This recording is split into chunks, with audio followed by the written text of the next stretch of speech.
নমস্কার। সত্য মঙ্গল চ্যানেলের সকল দর্শক এবং শ্রোতা বন্ধুদের জানাই আন্তরিক শ্রদ্ধা ও ভালোবাসা। আজ আমরা এই ভিডিওর মাধ্যমে অসাধারণ একটি প্রশ্ন নিয়ে আলোচনা করব। কি সেই প্রশ্ন? একবার এক ভক্ত প্রশ্ন করছেন স্বামী সোমেশ্বরানন্দ মহারাজকে। প্রশ্নটি হচ্ছে, সাধনায় মাঝে মাঝে আমাদের শুকনো বোধ হয়, খুব স্বাভাবিক। খুব ড্রাই লাগে নিজেকে, কখনো কখনো মাথা ধরে। আবার দেখেছি যে ভক্তির প্রাবল্যে মনে হয় যেন অন্য জগতে হারিয়ে যাচ্ছি। অর্থাৎ সাধারণ সময়ে যেরকম থাকি, ভক্তির ফলে মনে অন্যরকম লাগে। সাধনা বা ভক্তিতে এমন পরিবর্তন কেন হয়? অসাধারণ ব্যাখ্যা করেছেন স্বামী সোমেশ্বরানন্দ মহারাজ। মহারাজ বলছেন, মূলত দুই কারণে। প্রথমত, ভক্তির মাধ্যমে আপনি চেতনার অন্য মাত্রায় চলে আসেন, অন্যরকম ভাব তরঙ্গে যান, ফলে নতুন অনুভব হয়। এই অনুভব যেহেতু সাধারণ সময়ে আগে আপনার হয়নি বা খুব কম হয়েছে, সেই জন্য আপনার অবাক মনে হয়। নতুন বিষয়কে ভালোভাবে বোঝা না পর্যন্ত সেটাকে রহস্যময় লাগতে থাকে। মানুষ সাধারণত দেহ চেতনাতেই থাকে।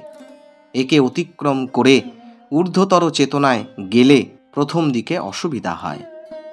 দ্বিতীয়ত, আপনার শরীর, স্নায়ু, মস্তিষ্ক অভ্যস্ত হয়ে গেছে চেতনার বিশেষ বিশেষ গতিতে। অর্থাৎ পুরনো অনুভূতি গ্রহণ ও বহন করতেই আপনি অভ্যস্ত। চেতনার অন্যরকম গতিতে নতুন অনুভূতি এলে প্রথম দিকে শরীর, স্নায়ু, মস্তিষ্ক তাড়াতাড়ি তাকে গ্রহণ করতে পারে না, বুঝতেও পারে না। জন্য অস্বস্তি লাগে। আরেকটা বড় কারণ, নবীন সাধক কোনো বিশেষ দিকে জোর দেন, অন্যগুলিকে উপেক্ষা করে। এভাবে তার জীবনে ভারসাম্য অভাব হয়। যেমন ভক্তির সাধনায় তিনি ঈশ্বরের প্রতি পূর্ণ সমর্পণের ভাব নেন, অথচ বাড়ি, অফিস, সমাজে তার দায়িত্ব আছে। একদিকে ঈশ্বরে সমর্পণ, অন্যদিকে পুরুষাকারের উপর জোর। এই দুই টানাপোড়েনে তার জীবনের ভারসাম্য নষ্ট হয়। তার উচিত ভক্তিকে প্রাধান্য দিয়েও কর্মকে সাধনা হিসেবে অভ্যাস করা। ভক্তির নামে আবেগে ভেসে না গিয়ে যুক্তি বিচারের ভাবও মনে রাখা। সাধনায় অগ্রণী সাধকদেরও নানান সমস্যা আসে সাধন জীবনে। এক চক্র থেকে আরেক চক্রে ওঠার সময়, ব্যক্তি মন থেকে বিশ্ব মনে যাবার সময় নানান অনুভূতি হয়। আসল কথা, সাধারণ দৈনন্দিন জীবনে মানুষ তার সীমাবদ্ধ চেতনা নিয়েই কাজ করে। সাধনা করতে করতে এই সীমা ভাঙতে থাকে। চেতনা ব্যাপক ও গভীর হতে শুরু করে। চেতনা সাধকের দেহগত অস্তিত্ব থেকে উপরে উঠে মনোগত অস্তিত্বে ও পরে আত্মায় প্রসারিত হতে থাকে। ব্যক্তি সত্তার পারে বিশ্ব সত্তার সঙ্গে যোগাযোগ হয়। এই পথের দুপাশে নানান বিষয়ের সংস্পর্শে আসেন সাধক।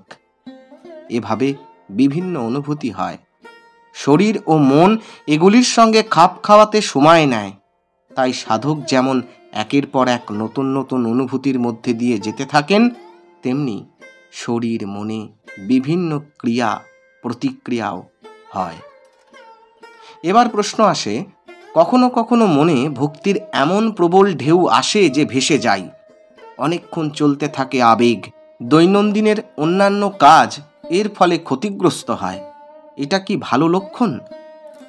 এবার মহারাজ বলছেন, ভক্তির প্রবল ঢেউ নিশ্চয়ই ভালো লক্ষণ, তবে এতে যদি অন্যান্য কর্তব্যে বাধা আসে তবে এ নিয়ে চিন্তা করা দরকার।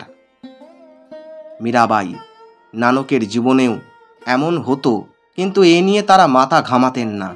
ভক্তির অনেক উঁচু স্তরে উঠে গিয়েছিলেন বলে তাদের কোনো অসুবিধে হয়নি। তারা ঈশ্বরকেই শুধু গুরুত্ব দিয়েছিলেন। কিন্তু আপনার পক্ষে কি এটা সম্ভব? যারা অত উঁচুতে ওঠেননি তাদের ভারসাম্য রেখে চলতেই হয়। ভক্তি যেমন সুগম পথ, তেমনি অনেক সময় সাধক আবেগে ভেসে যান। এই ভেসে যাওয়া যদি তার পক্ষে ক্ষতিকর হয় তবে পদক্ষেপ নেওয়া দরকার। এখানে সাধক ভক্তিকে প্রধান সাধনা হিসেবে গ্রহণ করলেও জ্ঞান যোগ কর্মকেও সহযোগী হিসেবে নিতে পারেন। জ্ঞানের বিচার তাকে সাহায্য করবে ভক্তিকে দিশা দিতে, যোগ সাহায্য করবে ধ্যানে, এবং কর্মপথ সাহায্য করবে তার আচরণকে নিষ্কাম হতে। একটা ভারসাম্য থাকবে এবং এর ফলে বিশেষ কোনো পথের প্রতি তার অন্ধতা থাকবে না। ঈশ্বর প্রাপ্তির নানা পথ তার প্রেমকে আরো বাড়িয়ে তুলবে।